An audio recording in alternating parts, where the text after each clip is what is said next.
There's a moment in the game Spiritfarer when we arrive on a new island and we're greeted by a forest of majestic trees with thick trunks and wide branches dressed in full white foliage. It's impressive and beautiful, and I remember smiling at the sight of them, but that smile left my face quickly when I was immediately prompted to cut them down. It was a strange feeling, and there's no way around doing it. You need the wood to strengthen your ship's hull and to progress through the game. But I remember feeling like I was doing something wrong as I sawed down the trees. It's happened several times since, and every time it's made me ponder the question, do video games have a resource problem? There are lots of similar instances in other games, like harvesting carpets of crystals in No Man's Sky, which is very satisfying, but also feels a bit weird, like vandalism, like we just rock up to a new planet and take everything shiny. I once took a tour of a cave in Iceland, and our guide had to unlock a big steel grate to let us inside. They explained that the gate was there because people had been snapping off stalagmites as souvenirs, and of course we all shook our heads sadly at how oblivious people can be. It stuck with me, and later, when a tutorial popped up in Starfield about breaking crystals out of cave walls, I remembered it, and even as I was doing the gameplay, it felt wrong, even in a virtual space. I've had that feeling while hunting in games as well, in things like Red Dead Redemption 2 and Assassin's Creed Odyssey and Wild Hearts and lots of other games. We have to track down legendary animals and kill them for resources, like their tusks and scales and tails. And the combat is really fun for sure, but there's a little voice at the back of my head, wishing that there was some other kind of reward. What if we could get those resources some other way, and let the glorious megafauna and legendary animals be living legends instead? And thinking about it a little more, I realised that all of these instances are moments when environmental consciousness comes into conflict with gameplay design. It's not that the games are doing it on purpose. Resource collection is as ingrained in games as it is in human history. But we've seen where that kind of thinking has gotten us. It's kind of a Gold Rush era extraction fantasy that feels kind of retro.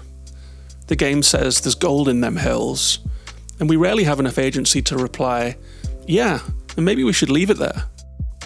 I think one obvious counter to all this is that it is only a game. It's not the real world, so what does it matter really? And I think that's valid for sure, especially when we consider how games, and culture generally, get scapegoated in the media, like when playing Grand Theft Auto gets connected to real-world crime.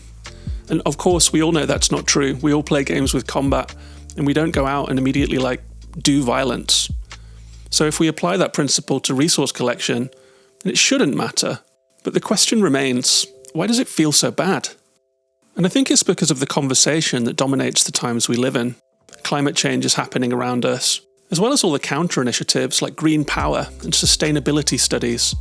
But that old extractive mindset is deeply entrenched, and it seems really hard to shift even with all the information we have. So it's a problem of thought, as well as politics or industry. And we all do what we can. We recycle, maybe we switch to a green power company or an electric car, or vote with environmental issues in mind. It's this constant process of trying to think about the world in a better way. And I think that's why acting out the old ways in games feels transgressive somehow, kind of like indulging in a bad habit that we're trying to shake.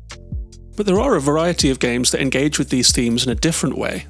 The growing eco-games movement seeks to imbue games with what the UN's Playing for the Planet initiative calls environmental activations, where players actually do get rewarded for doing positive environmental stuff. In Alba, a wildlife adventure, we photograph animals instead of hunting them, and try to stop a destructive resort development.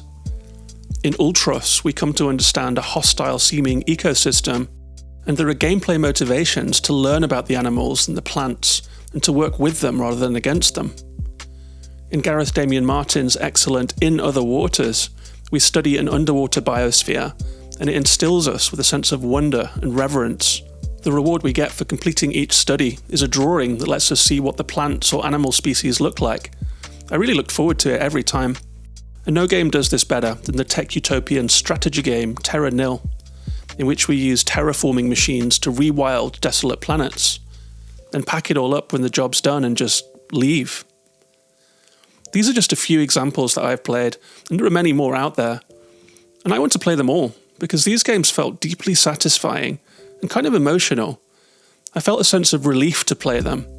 It's a huge contrast to all of that extraction and trophy hunting, and I felt something else. I felt a sense of harmony between what I was doing on the screen and what I actually think. I really admire the people who make these games, because if the people who make video games can imagine a better future, it's like a glimmer of hope that maybe that shift can happen in the wider world too. I hope you enjoyed this video. Let me know what you thought in the comments. Likes are appreciated, and you can subscribe to the channel for more like this. There's also a Patreon if you would like to support the channel at patreon.com/gaminginthewild. Thanks very much for watching. Take care of yourselves and each other, and I'll see you in the next one.